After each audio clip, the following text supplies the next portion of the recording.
Hello, everybody, and welcome to another episode of Ramble on Movie Review. I am Vlad St. Valentine, and with me is the hostess with the Ramosist, Mr. Caden Ramos. How you doing? Man, I'm pretty good. I had one of my dear neighbor, Helmut Zimu, came over and brought some of his grandmother or his mother's like straight from Germany eggnog that's made with like pure Everclear. Yeah, I know. I'm jealous. I can't do dairy, so I can't even try it. It tastes like liquid banana pudding, and it gets you there real fucking fast. It's pretty good. Yeah, dude, you don't even notice it's happening to you, and all of a sudden you're taking your little eggnog nap on the couch. Right. That's some tricky shit, man. But I'm feeling great. We're here today talking about one of my favorite horror movies from my childhood, Puppet Master. And honestly, I may make you guys sit through the entire series now that we started this. That's fine. This may have been Pandora's box. I'm sorry. Whatever. I loved this series as a kid, man, or as a teenager especially, and I bought all the puppets. As you can see, here's one right here. I didn't feel like going and rescuing the rest of them from the boxes outside in the garage, but no, I absolutely love this series. And you go back and watch it, and it's just atrocious. It is. Where were we at? I don't know. Helmet interrupted and blew everything.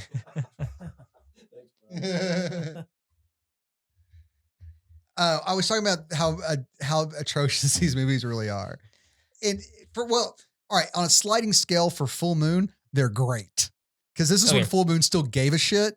Like there was like good stop motion effects. Mm-hmm. They tried to build the tension. Unfortunately, the opening scene, we'll get to it. The opening scene kind of blows all the tension for the rest of the damn movie, but they at least gave it a shot. Like the first few moments with the puppets, if you ignored the opening scene, the first few moments with the puppets when they're in modern time are almost on level with Chucky. Yeah. The only thing that undoes it is, again, the opening scene where the puppets are sitting sympathetic and the whimsical score that sounds like a bargain basement John Williams.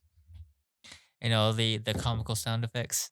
Oh yeah, especially at the end, the final finale murder scene, and the bad guys getting taken down by the puppets finally, and he pops pinheads off. You have to like the cork pop sound. Yeah. Like, come on, guys. They do that with the Blade's hook too after he pulls it out of his mouth after he's dead. Yeah. This movie was I guess not to be taken seriously, and it really is kind of hard to take seriously anyway, because like the over-sexualized couple, one of them is like the most creepy, like, I'll give you a record contract if you suck my dick type dude ever. Mm-hmm. Like he looks like the skeeviest record exec you've ever seen in your life. And his girlfriend is like, got some like caterpillars over her eyes. She's got, man, those eyebrows are fierce, dude. Mm-hmm. And so are the roots. She is the obligatory boobs for this movie, and they almost feel obligatory, don't they? Yeah, they do. Like, it's like, shit, we got to have some boobs in this. Fuck. All right. I don't know. I guess I have her take a bath or something. I don't know. She's like, have a sex scene, but with this creepy record executive guy who no one wants to see naked. And, but she got like the Mila Jovovich contract where he only shows a little bit of boob. She's like, I'll do it, but I got to wear a nightie. Yeah. I got to wear like a see-through. All the side boob. It's fucking awful. It's like, it's one of those things you're like, you just don't have to show the boob. It's okay. We don't need the boob. Yeah, we're fine. We're fine without the boob. You know, it could have all just been suggestive. You didn't have to show it because no one from the people who made it to the people who acted in it to the people watching it uncomfortably enjoyed that nudity. So yeah, this might have been some of the most uncomfortable nudity I've seen since Cannibal Holocaust.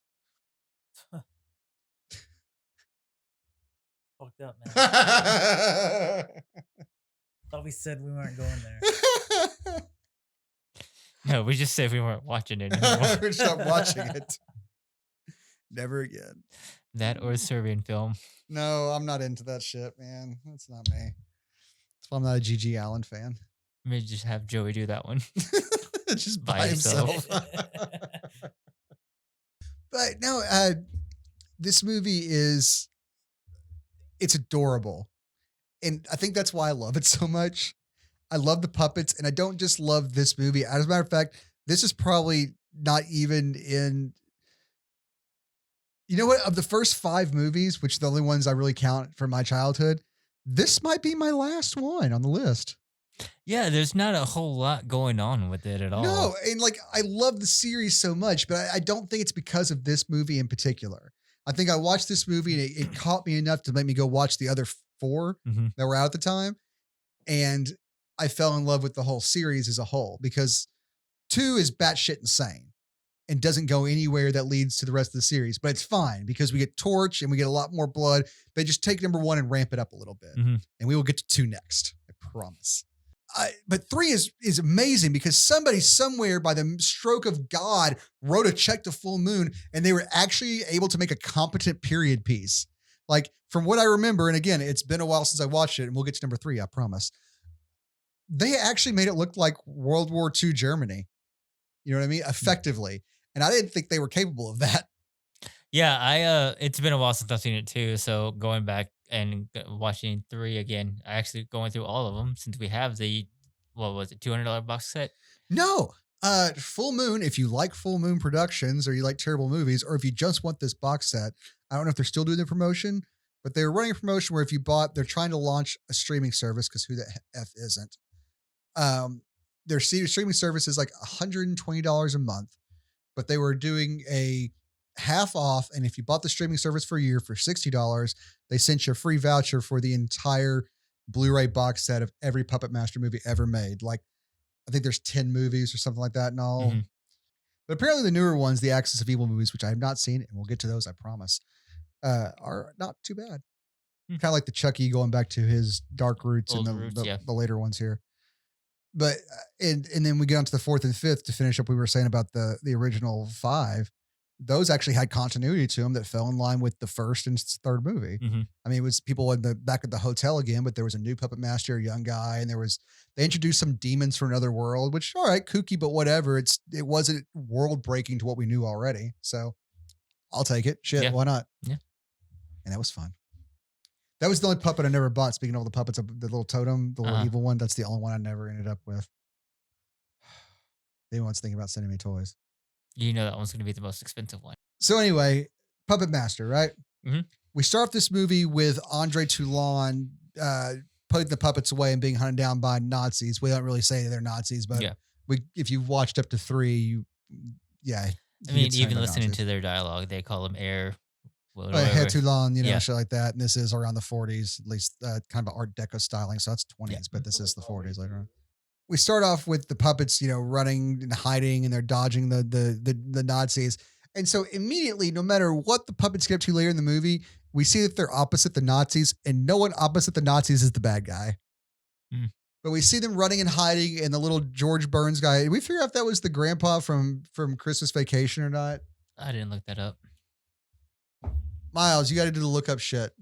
Look at IMDb and see if Andre Toulon from Puppet Master 1 was also the grandpa in Christmas Vacation. Christmas Vacation. Did he play God? You didn't even see that part.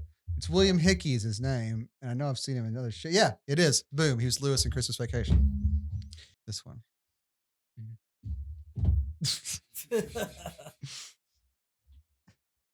That's how low budget and lazy we've got. I'm going to leave that in there. You know that, right? So we're talking about some of the leads. Mhm. Our little ensemble cast of psychics who get drawn here by, they get a psychic call from one of their this guy who had brought them together as a group. The Psychic Super Friends.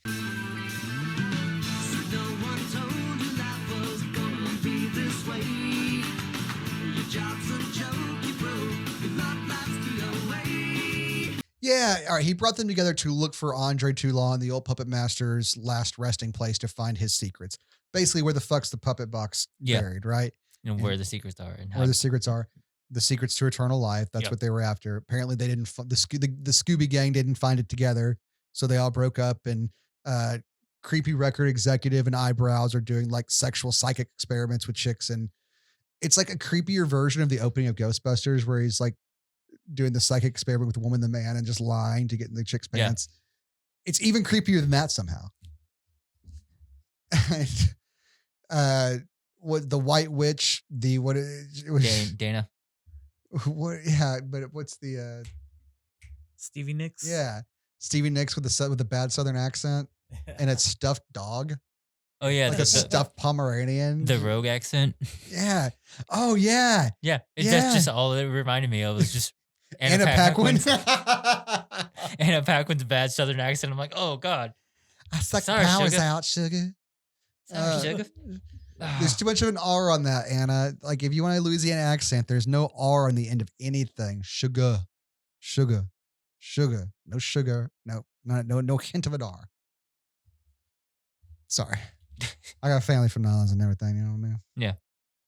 All right, so we talked about all the leads except for I guess our main character, our final guy who looks like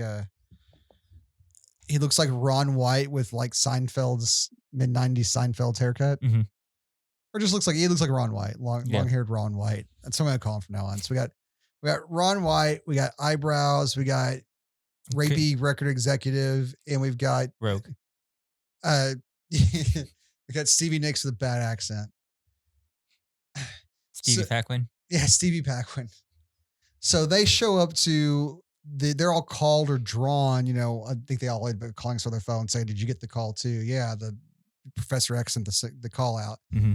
Well, the guy they were working for, what was his name? Ended up being, it was like was it Gandalf or some shit like that? Gallagher. That's what it is. That's right. He called him by smashing watermelons and sending a signal out into the world. No, he sent them all some psychic message. They show up at the house or this hotel out on the beach or whatever, which, by the way, apparently was a miniature about the size of a fridge, and they would like suspend it from air and use forced perspective to make it look like it was actually on location in places. It's fucking genius, man. Yeah. It looked great. It looks funny. That was more effective than most of the stuff on it. Actually, I take that back. I like a lot of the effects in this movie. I like the stop motion of the puppets. Yeah, I do like the claymation of the puppets, yes. And still, that holds up better than some of the CGI nowadays. Yeah, it does. The weird ass dance, psychic vision. So they all have different psychic powers. Mhm. I'm not sure what Bald Pervert's powers are, but No, Bald Pervert powers was just using the girl. okay. He was the science behind the pseudoscience. Yeah, because later on when they had their sex scene, he's like sexual experience number 224. It's like that is the most that's the worst foreplay ever. Like this is the most unsexy foreplay. Yeah, no, he's just the science guy. The girl is the one who has the visions and stuff. Yeah, okay. So eyebrows, the girl, she can touch things and sense their past. White witch, I guess, can sense things. I don't know. She's got some premonition abilities. Yeah, some kind of premonition thing. But most of her stuff's bullshit. Mhm. Like all of her like burning sage and like wafting crab didn't do a thing to stop her getting her ankle broken by Pinhead later on in the movie. So yeah, so she's full of shit for the most part, but has some psychic abilities. But she's working as a carny worker. Like she's working as a psychic at a traveling fair or some shit, isn't she? Mhm. Yeah. So I guess it's doing real well for the psychic premonitions. And then I don't know what the hell Ron White does other than sit in offices and drink scotch. He said he dreams of the future. I know that, but I'm not sure what he's doing for a living outside of that. But yeah, that is his power. He dreams. I guess he's a professor of some sort. Unclear. Doesn't matter. Unimportant, I suppose. Although they try to make it clear what everyone else was doing. Yeah. I don't know. Maybe I wasn't paying attention. I was cooking during the first part of this movie. Yeah, they show up at the hotel and they're greeted, instead of by their friend, they're greeted by his widow. Apparently he blew his brains out, and I guess the psychic message went out before he passed away. And she's like, the only thing is he didn't want you to want to be buried before you guys got here because, you know, spoiler alert, he's the bad guy. I'm sorry. If you haven't seen this 1989 movie, and I'm spoiling it for you now, just maybe you shouldn't have watched this review first before you went and watched the 1989 movie. Just saying, like, if you cared enough, you would have seen the movie by now. That's all I'm getting at. Don't get on to me about it. Can't handle my light work. His address is. So they're surprised, but they figure that, you know, Gallagher found the secret and it's somewhere there. So, you know, sexy psychic chick and record executive are trying to tap into it, but they're too busy having sex on a bed that Clark Gable had sex on, apparently. While White Witch is walking around with her stuffed Pomeranian because she's a creep and doing weird White Witch shit. And she tries to seduce Ron White, but he's too busy trying to sleep with the widow. Yeah. It's weird. He turns, like, she strips, like, come inside, let's rattle them walls. Like, Strip says that to him. And he's like, no thanks. I'd rather have somebody who's sad because her husband died. That's what gets me off. Keep having dreams about her and her husband. Yeah. I keep having dreams about her and her husband with the recreating the scenes from Mad Love comic book cover.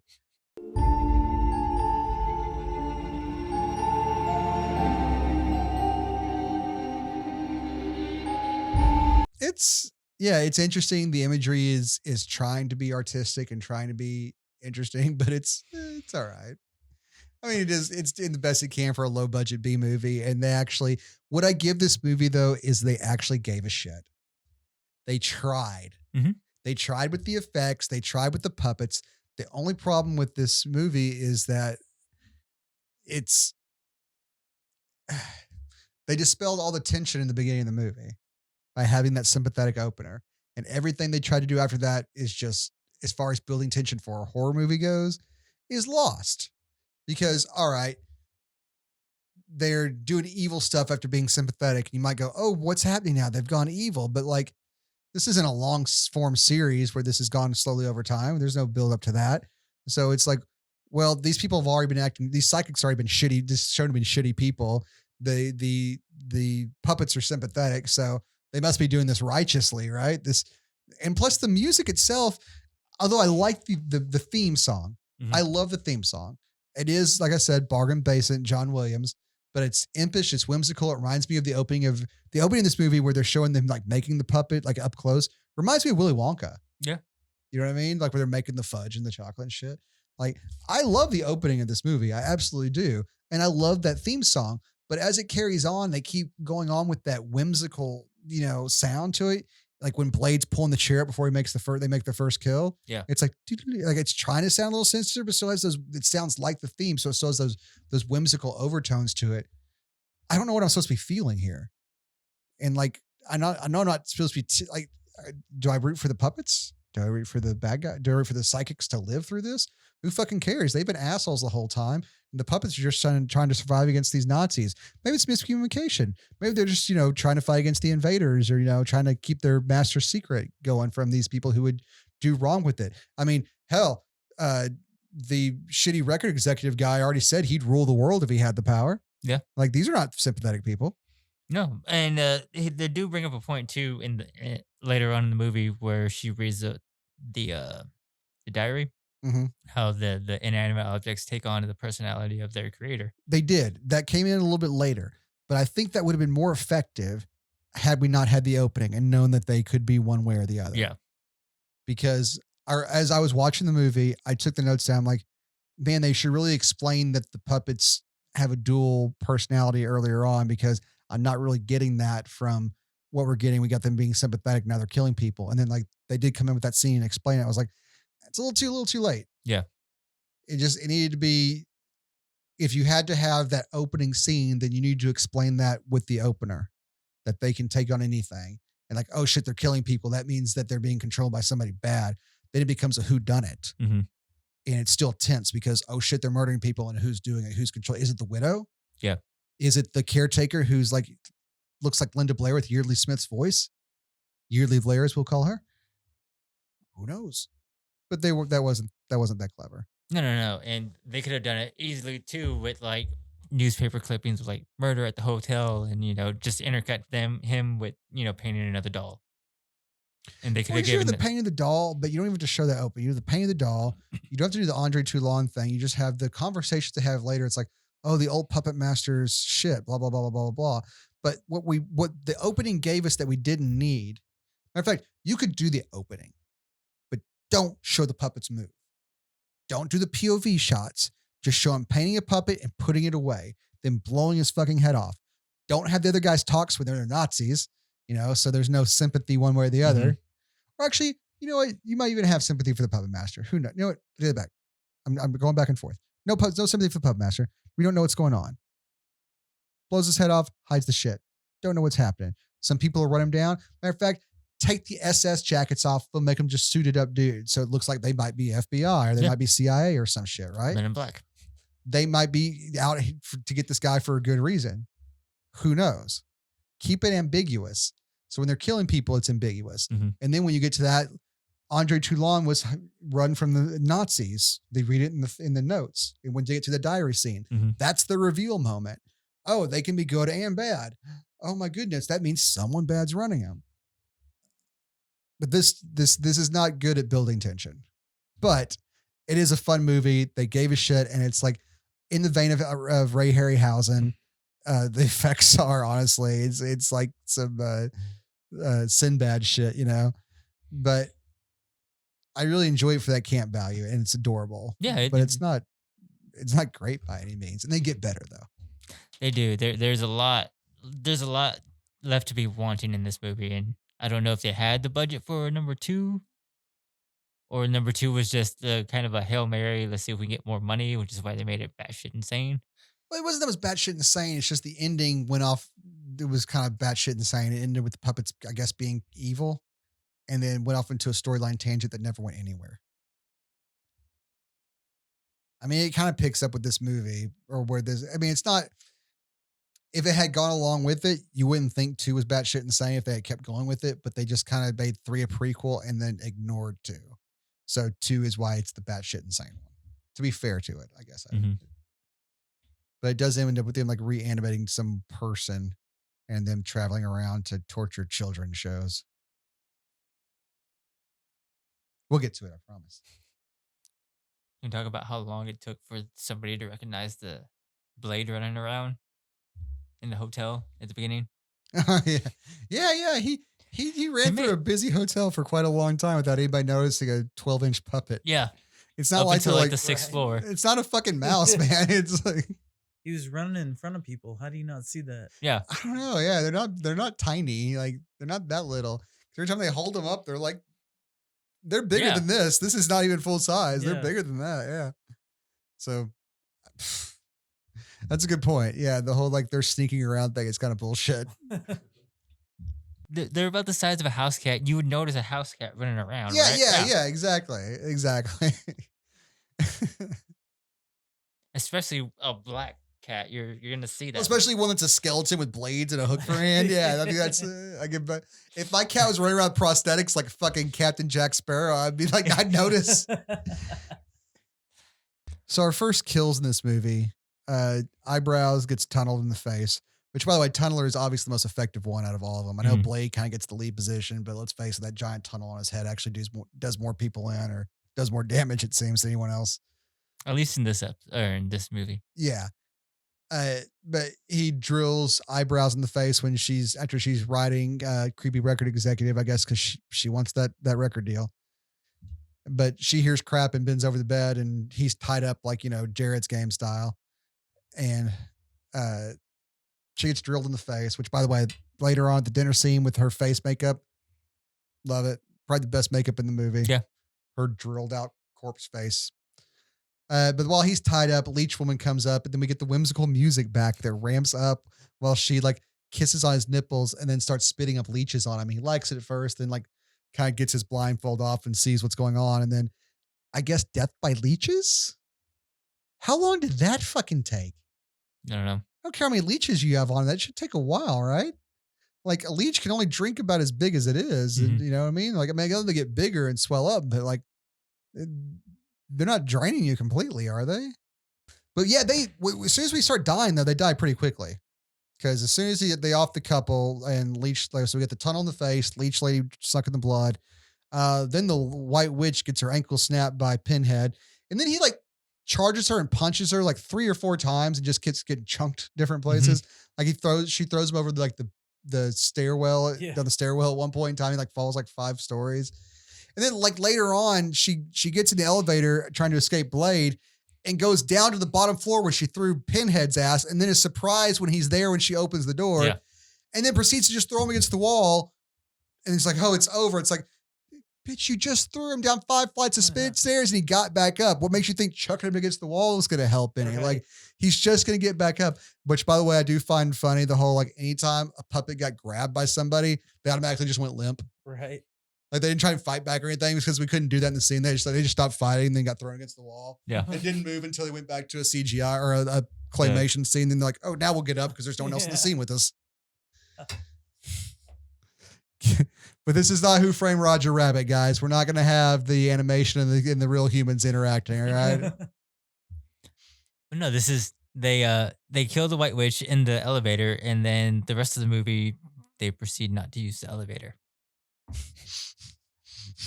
That's a good point. They never did find her body, I guess. We don't know later on they do use the elevator and there's no body in it. I guess the puppets clean after themselves. Because they killed the main bad guy in the elevator later and she's not in there. Well, yeah, no. But I mean, after that, like the widow and Ron White actually walk all the way upstairs. Yeah, And I then think they they were walk all the already way on back- like an upper floor where their rooms were, and then they just walked to the attic. So I guess maybe they were already close enough to it to walk. Because it's not like it's a giant. I don't know how big this. No, but then fucking they is. walk all the way back down. I don't fucking know, man. Maybe the puppets cleaned up immediately afterwards. Look, of all the stupid things in this movie, that's the problem. The second elevator. Who knows, man? So after that, we rushed. This movie isn't very long. We kind of rushed to the end after we kill the first 3 people. There's a vision of people dancing, and then they go upstairs, and bad guy reveals himself with the most convoluted plot of ever. It's like I already found the secret. I killed myself and brought myself to life, so I'm essentially immortal, and I could just fucked off forever and not bother with you people ever again. But he's like, well, we were all connected at one point psychically, so you would have found out what I did eventually. So I had to kill you guys for some reason.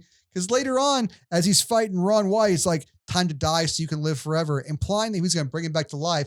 I guarantee if you were worried about these people finding you out, you could have just called them together and like brought them back to fucking life and to do your experiment or whatever. Just like, oh yeah, I'll give you guys immortality, and you just do your little experiment or whatever it was. And don't really tell them. Yeah. You just offer them what they were all looking for. And those who opt out and choose to leave you alone, right? Yeah. None of this was necessary. Record None of this was executive wanted necessary. that. Record executive wanted that. Record executive wanted it. He would have come and tried out for your experiment. If it went well, it went well. If it didn't, he would have died. And what would you care? But in the same spot you were, right? Without this convoluted mess of a plot. Just saying. But he throws the puppets like, I'm tired of experimenting on puppets. I'm going to kill you and experiment with your body and play with your nipples while you're dead or whatever the fuck he said to him. But the puppets have turn on him and kill him, and they blah, blah, blah. That's the end of the movie. Not spectacular. And I mean, it is what it is. I think I love this movie, not for this movie again, but for the movies that come after it. And because this is the first one, you kind of have to give it its respect for being the first one. Mm-hmm. And the effects are there, and damn it, they tried. They tried. There was effort and care given. And honestly, with a few edits, you just cut out that opening scene with Andre Toulon shooting himself in the head. And this movie's probably 10 times better. Because the opening sequences of like people like the Blade stuff running around and change this musical score and get rid of that whimsical shit. But like where you don't actually see the puppets and stuff and things are like moving around in the background, very much like Chucky. You could have gotten that level. And Chucky's not over the top scary. I mean, it's ridiculous in some points, but the original one is good enough to be considered a horror movie and not a black comedy like the later ones are, you know? Like it's got some tense, frightening moments and some stuff that's genuinely shocking and fun. Yeah, it's got jump scares and everything too. And this one could have had some of that in there, but the opener and the score totally just undercut any tension that this movie tried to have. And I think that's the ultimate critique of this. It wasn't that they didn't try, because damn it, they did. And that's why you have to appreciate it. And it led to a wonderful, campy, beautiful series. But ultimately, this movie standalone itself just fails in the editing and in the score. Not that the score is bad, just doesn't fit the tone. I don't know. Final thoughts? No, it's not as creepy as I remember it being when I was a kid. Yeah, I think creepy dolls are scary to children because you had toys and the thought of them coming to life was just creepier to you. The one scene that I couldn't get over as a kid was the leech lady scene at the end. Oh, the leech in the mouth. That is gross. That's still gross. Little dog. Oh yeah, the dog is like we had to take like we were talking about the death toll in this movie. You have to subtract one since the dog comes back to life. I guess they decided to use the serum on the dog at some point. Yeah, the widow does. Sure. The widow's the one carrying the doll back upstairs. Yeah, no, fuck it. Why not? Who gives a shit? Yeah. So we got through this movie so we can get through the next movie, so we can get to the next 3, and then have to suffer through a few more before we get to movies I haven't seen yet. I'm looking forward to. It's really going to be a roller coaster, man. This movie isn't terrible. It's not terrible. And again, it's worth watching. But like, it's worth watching the same sense of like, I mean, okay, it's better than an Ed Wood. You know what I mean? Mhm. It's more fun to watch. It's more fun to watch than even like Bela Lugosi's Dracula because there's at least a damn score. It's just, I keep saying this over and over again to close us out, but there's so many things that could have been done to fix this movie and make it better without doing much other than just clipping off the beginning and changing the score a little bit. Man, we may do that someday. I'll see what I can do. I may surprise you. Take this and we'll make a full red letter media edit that actually makes it tense in a good movie. Cut out some of the goofy shit, some of the goofy like noises, the punk and crap like that. I may surprise you. Your birthday's coming up, so we'll see. It was clever the way they did the stuff with the miniature, with the claymation, stuff like that. They Yeah. got around what they could with what they could, and I respect that in a movie. There's a lot of things to love about this movie, and it could be fixed. The bad points could be fixed in editing. So it's worth watching. It's worth watching and getting into the whole series, just like we will. I promise. Thank you so much for joining us on this episode of Ramble On. I know you guys were expecting us to have the pay-per-view payoff for Royal Rumble at this point, but Joey's taking a couple of weeks off and he won. He wants to be here while he makes us watch Garfield, The Tale of Two Kitties. Just saying it fucking hurts right here, man. Just right there. I can't believe we gotta watch that shit. Guys, thank you so much for joining us again. We really appreciate it. Like, subscribe, and got anything else, man? Not really. Miles? Good. Helmet Zimu? Nah, man. Awesome. Good job, guys. All right, guys. Say hi to your mother for me.